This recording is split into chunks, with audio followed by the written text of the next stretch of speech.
બાપુ આ ન્યૂઝમાં હમણાં આવતું હતું કે આ દેવી દેવતાઓના મંદિર ને એ બધી પબ્લિકની પ્રોપર્ટી છે, તો બાપુ એના વિશે તમે શું કહો છો?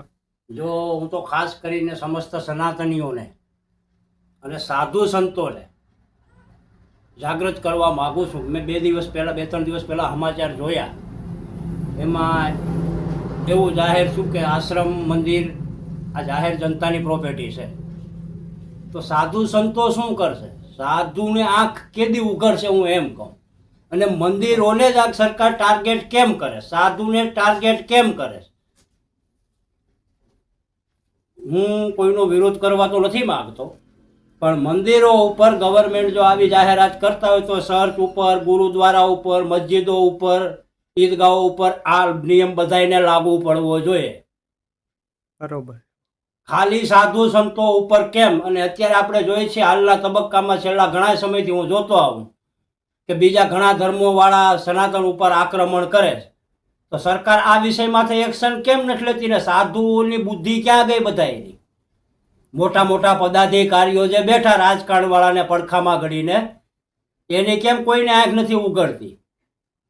આ વિવાદ કેટલા સમયથી હું જોતો આવું. સાળંગપુર મૂર્તિનું અનાવરણ અમિત શાહના હાથે થયું, તો ભારતનો અધ્યક્ષ કઈ બુદ્ધિ વગરનો ન હોય, એ સમયે એને કહેવાની જરૂર હતી કે ભાઈ આ ચિત્રો કાઢી નાખો નકર વિવાદ થશે. ગિરનાર વિવાદ ચાલુ છે, આબુનો વિવાદ ચાલુ છે, પાલીતાણાનો વિવાદ ચાલુ છે. તો આ વિષય માથે મારું તો એ કહેવાનું છે કે જે પદાધિકારી કેપેબલ સાધુ છે એને ખાસ કરીને આ વિષયમાંથી ધ્યાન દોરવું જોઈએ. એકાબીજા મિલકત હાટુથી ને એકાબીજાના વાંધા વસકા કાઢવા બેઠા નવરા સાધુમાં વિખવાદ કરવા. પણ મેન વસ્તુ ઉપર તમે જેના નામે ભગવા ધારણ કર્યા એ ઉપર તો ફોકસ કરો. સનાતન ધર્મની જય. મેળા આવે તે મોટી મોટી પાઘડીઓ નવા ભગવા પહેરીને ભવનાથમાં ગિરનારમાં આટા મારતા હોય, આખું વર્ષ કોઈ દેખાતું નથી. સાધુઓ માથે અત્યાચાર થાય, કોઈ પદાધિકારી સાધુ ધ્યાન નથી દેતા. સનાતન ઉપર આક્રમણ થાય, કોઈ પદાધિકારી ધ્યાન નથી દેતા. હમણાં અંબાજી ઉપર નોનવેજ રંધાણું, કોણ સાધુ બોલ્યા? કેમ કોઈ બોલ્યા નથી? આ ધર્મની જગ્યા સાધુની નથી? અંબાજી છે એ સાધુનું નથી? બરોબર. તો એના વિષયમાં કેમ કોઈ વાંધો ઉપાડ્યો નહીં? સાધુ આગળ જરાક આઘા પાછો થાય તો બધાય સડી બેસે. આ તો સરકારી કર્મચારી હતા ત્યાં અંબાજીમાં, મંદિરમાં નોનવેજ રંધાણું, કેમ કોઈ બોલ્યા નહીં? એટલે આવી રીતે થોડુંક ફોકસ કરો. સનાતન પ્રત્યે લાગણી રાખો, ધર્મ પ્રત્યે લાગણી રાખો, દેવી દેવતાઓ પ્રત્યે લાગણી રાખો. તમે ધર્મના નામે જ બધાએ ખાઓ, દેવી દેવતાઓના નામે જ બધાએ ખાઓ.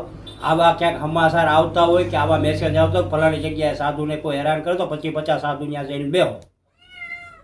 કોઈ સાધુને ખાવા ન હોય તો કેપેબલ સાધુ ત્યાં અને કરિયાણાની રાશનની વ્યવસ્થા કરો. બરોબર. પદાધિકારીઓની શું શું ફરજ આવે મને ખબર પડે, નથી પડતી એમ નહીં. થોડુંક ધ્યાન દો ચારે બાજુ. બાકી સાધુ સમાજમાંથી જાહો, ચારે બાજુથી જાહો. જો આવી રીતે ધ્યાન નહીં દો તો રાજકારણ વાળા કોઈને કાંઈ હા નહીં ખાલી દે. રાજકારણ યા કોના થકી જીતે?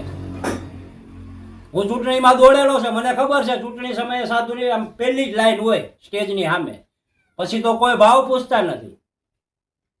બરોબર. કયો નેતા ભાવ પૂછે? કોઈ નહીં બાપુ. તો આજે સનાતનના નામે આ સરકાર બનેલી છે. હું સનાતનનું સારું કર્યું?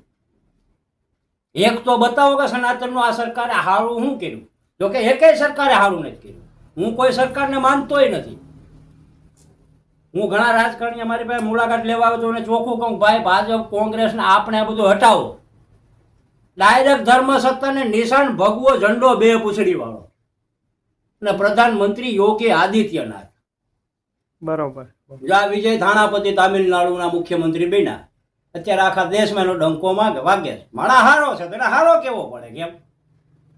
હા બાપુ. એ ગરીબોને નથી હટાવતો, ગરીબોને તો મદદ કરે. આ તો મુહૂર્તમાં કહી દીધું ગરીબોને હટાવો, તો બોલાય ગયું ઊંધું, ગરીબી હટાવો એમ બોલાય ગયું.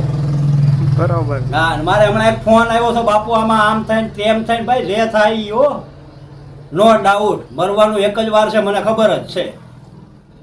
એમાં વિશેષ કાંઈ થતું નથી. જે મને દેખાય હું જોઉં. અયોધ્યા રામ મંદિરમાંથી 200 કરોડ વયા ગયા, આવડી સુરક્ષામાં ક્યાં ગયા? કોના કેવાથી ગયા? કોનો ભાગ છે એમાં? બરોબર. સાચું બોલીએ એટલે જ બધાને બળ પડે. 300 કરોડનું પૂતળું મૂક્યું, દેશમાં 135 કરોડની આબાદી છે, બધાને ઘેર 2-2 કરોડ દીધા હોત ને એના છોકરા શાંતિથી ધંધો કરીને ખાત. આ નેતાઓની બુદ્ધિઓ કામ કરે છે. શું કામ કરે? પૂતળામાં 300 કરોડ નાખી દેવાના. કોઈ ગરીબ માણસ છે જ નહીં ભારતમાં, બધા સુઝુલીનની જેમ જ રહે. નથી સમજાતું પ્રજાને, પ્રજાની આંખ નથી ઉઘડતી. અને આમાં હું કહી દઉં કે આમાં જેટલા વિડીયો જોઈએ ને એમાં ગમશે થોડાક ને, બળ દાદાને પડશે. કારણ કે મારી ભાષા કડક છે, મને મીઠું બોલતા આવડતું નથી ને આવડશે નહીં, મારે બોલવું નથી. કારણ કે મારે કોઈ પાસે કઈ જોતું જ નથી, સીધી વાત છે. ગમે તો ઠીક છે, નો ગમે તો ઠીક છે, મને હું ફેર પડે. બરોબર ને? બરોબર છે બાપુ. સત્યની તરફેણમાં મારે હાલવાનું છે. મારી પડખે કોઈ રે નો રે મને કોઈ મતલબ નથી. મારી પડખે એક તો છે જ, મહાકાળ. સમજાણું? ઓમ નમો નારાયણ.